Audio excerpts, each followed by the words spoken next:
CPM അക്രമത്തിൽ നഷ്ടപ്പെട്ട കാലുകൾക്ക് പകരം ഉപയോഗിക്കുന്ന കൃത്രിമക്കാലുകൾ ഇരിപ്പിടത്തിൽ വച്ച് രാജ്യസഭയിൽ സി സദാനന്ദൻ മാസ്റ്ററുടെ നന്ദിപ്രമേയ ചർച്ചാ മറുപടി പ്രസംഗം.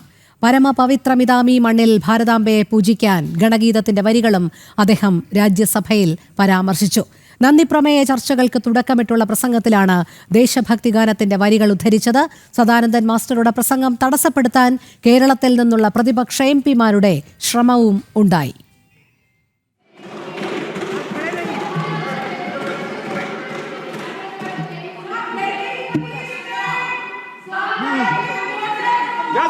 No, this is not correct. This is not correct. You are every time you are doing. I am sorry to say, Honor.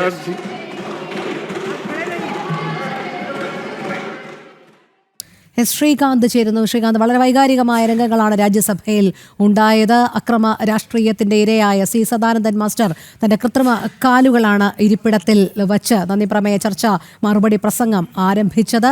അദ്ദേഹത്തിന്റെ പ്രസംഗത്തെ തടസ്സപ്പെടുത്താനുള്ള ശ്രമവും കേരളത്തിൽ നിന്നുള്ള എംപിമാരുടെ ഭാഗത്തു നിന്നും ഉണ്ടായത് നമ്മൾ കണ്ടതാണ്. എന്താണ് മറ്റു വിവരങ്ങൾ?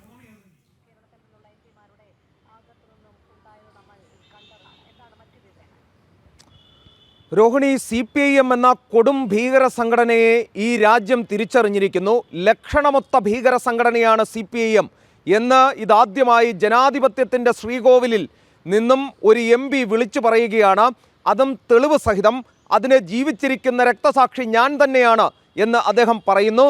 തൻ്റെ മരക്കാലുകൾ ഇരിപ്പിടത്തിന് മുകളിൽ എടുത്തു വെച്ചുകൊണ്ടാണ് അദ്ദേഹം തനിക്ക് നേരിട്ട ദുരവസ്ഥ ആ സഭയിൽ അവതരിപ്പിച്ചത്. അദ്ദേഹത്തിൻ്റെ തൊട്ടു മുന്നിലുണ്ടായിരുന്ന ഇൻഫോസിസ് സ്ഥാപകൻ്റെ പത്നി സുധാമൂർത്തി MP ഇരു ചെവികളും പൊത്തി ഭയപ്പാടോടെയാണ് ആ സാഹചര്യത്തെ കേട്ടറിഞ്ഞത്. അത് അദ്ദേഹത്തിൻ്റെ പ്രസംഗം കേട്ടുകൊണ്ടിരുന്നത്. അത്രമേൽ വികാരഭരിതമായാണ് സഭയൊന്നടങ്കം അദ്ദേഹത്തിൻ്റെ വാക്കുകളെ കേട്ടത്. അദ്ദേഹം പറഞ്ഞത് ഇങ്ങനെയാണ്. തൻ്റെ വെപ്പുകാലുകൾ ചൂണ്ടിക്കൊണ്ട് അദ്ദേഹം പറഞ്ഞു, ഇപ്പോഴത്തെ എൻ്റെ കാലുകൾ ഇതാണ് എന്ന് സി സദാനന്ദൻ മാസ്റ്റർ പറയുന്നു. തനിക്ക് ഉറപ്പുള്ള 2 കാലുകൾ ഉണ്ടായിരുന്നു, പക്ഷേ ഇപ്പോഴുപയോഗിക്കുന്നത് വെപ്പുകാലുകളാണ്.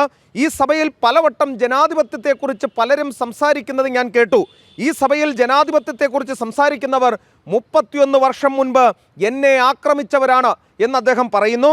CPM-നെ കടന്നാക്രമിച്ചാണ് സി സദാനന്ദൻ മാസ്റ്റർ പ്രസംഗം മുന്നോട്ട് കൊണ്ടുപോയത്. തൻ്റെ കല്യാണം നിശ്ചയിച്ച സമയത്ത് നേരിട്ട ദുരവസ്ഥയെക്കുറിച്ച് അദ്ദേഹം പറയുമ്പോഴാണ് സുധാമൂർത്തി തൻ്റെ ഇരു ചെവികളും പൊത്തി ഇങ്ങനെയൊക്കെ സംഭവിച്ചോ എന്നൊരു ആശ്ചര്യത്തോടു കൂടി ഇരിക്കുന്ന ദൃശ്യങ്ങൾ നമ്മൾ കണ്ടത്. ഈ രാജ്യം ഈ കൊടും ഭീകര സംഘടനയുടെ ചെയ്തികളെക്കുറിച്ച് കേൾക്കുമ്പോൾ വിറങ്ങലിച്ചിരിക്കുന്ന കാഴ്ചയാണ് ഇന്ന് നമ്മൾ സഭയിൽ കാണുകയുണ്ടായത്. CPM നേതാക്കളുടെ നിർദ്ദേശപ്രകാരം പ്രവർത്തകർ തൻ്റെ ഇരു കാലുകളും വെട്ടിയെടുത്തു എന്ന് പറയുമ്പോൾ സഭ ഷെയിം എന്ന് പറഞ്ഞാണ് അതിനെ നേരിട്ടത്. ദുരന്തം സംഭവിച്ച ദിനം അദ്ദേഹം ഓർമ്മിച്ചെടുത്തു. അദ്ദേഹം പറയുന്നത് ഇൻകുലാബ് സിന്ദാബാദ് വിളിച്ചാണ് തന്നെ ആക്രമിച്ചത് എന്നുള്ളതാണ്. അപ്പോൾ ജോൺ ബ്രിട്ടാസും സംഘവും ഇത് തടസ്സപ്പെടുത്താൻ ശ്രമിച്ചു. ഈ ലക്ഷണമൊത്ത ഭീകര സംഘടന നടത്തിയ ആക്രമണത്തെ ന്യായീകരിക്കാനാണ് കേരളത്തിൻ്റെ രാജ്യസഭാ MP ജോൺ ബ്രിട്ടാസ് ശ്രമിച്ചത്. ഇരു കാലുകളും വെട്ടിയിട്ടും സദാനന്ദൻ മാസ്റ്ററോടുള്ള പക CPM-ന് അടങ്ങിയിട്ടില്ല. രോഹിണി, ശരി. ശ്രീകാന്താണ് വിശദമായ വിവരങ്ങൾ നൽകിയത്.